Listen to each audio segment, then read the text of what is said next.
What is up, guys? It's your girl MadisonFaith. I'm coming to you with a talk video. Got my little twist going on.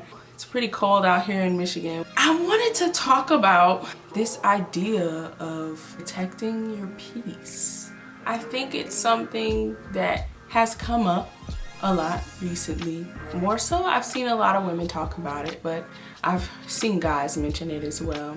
This idea of making sure no one has access to like your joy. No one can have sole control over these things except you. When I hear people say protect my peace all the time, I think about it in so many different ways. More so, I think about them times like with people who enter into relationships. A lot of times when people get in relationships, they become emotionally invested. They can detach from other people. They start to do things with this other person that they don't necessarily agree with, but because they like them, they do it and they give their all just for that person to, you know, manipulate, control.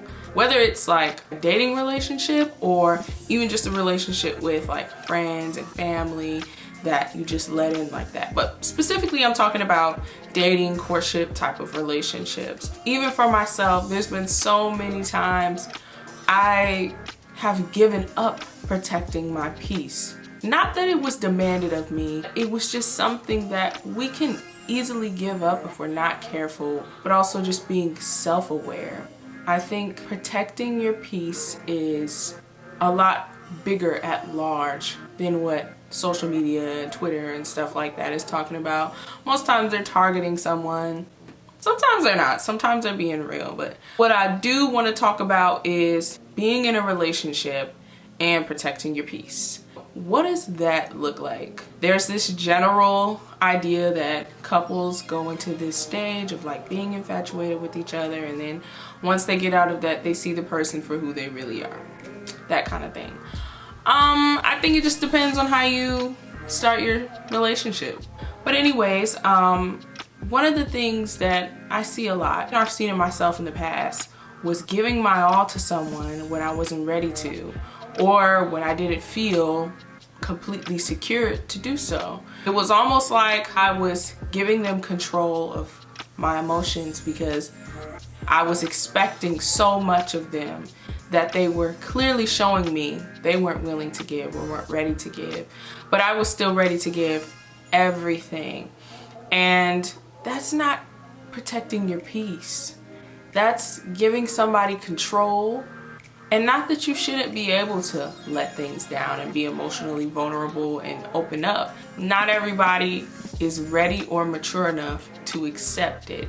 When it comes to being in a relationship and protecting your peace, you always want to make sure that you're moving at your own pace, that you're communicating with the person you're in a relationship with about the pace you want to move at. You're telling them what you're uncomfortable with. You're telling them what you are comfortable with.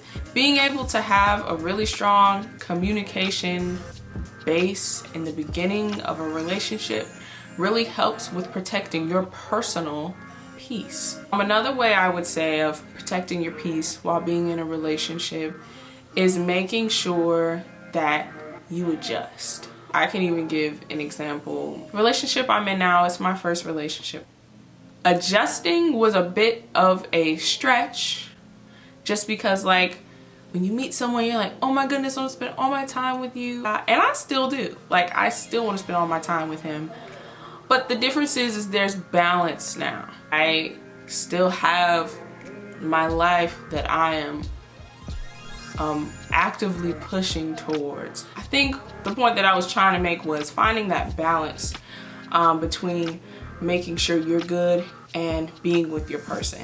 Even though me and my person are always doing things together, there are still times throughout the day, throughout life, where I just take time to do my thing. Not that it's completely separate from them, because they're still a part of my life. So in totality, it's still with them, but it's just I'm doing my part to make sure that I'm doing what I'm supposed to be doing. I'm still adjusting, I'm still learning, I'm never gonna stop. I'm never gonna reach a point where I'm like, yes, I've done it. I am completely there. No, that's not how life works. You just constantly grow every day, and I'm always constantly finding new ways, find joy for myself, but also continuing to find ways to be able to do things with my partner so that I get joy in that too. Lastly, I think it's just being quiet. What does that look like, man? What is being quiet? Like, what are you talking about? Like, what is you saying, Madison? I find my most peaceful moments, most fulfilling moments when I'm sitting in silence. No distractions, just me. Taking the time to breathe, taking the time to take in the room, making things clear for myself. It helps me to evaluate life in the smallest form, but also helps me to appreciate everything in my life. It's a moment of, okay, today is a new day. What will I look for today that I will let affect my joy? Putting into practice in any kind of way. Some people use it as prayer time, some people use it as meditation time, some people use it as quiet time with their partner, some people, however this will apply.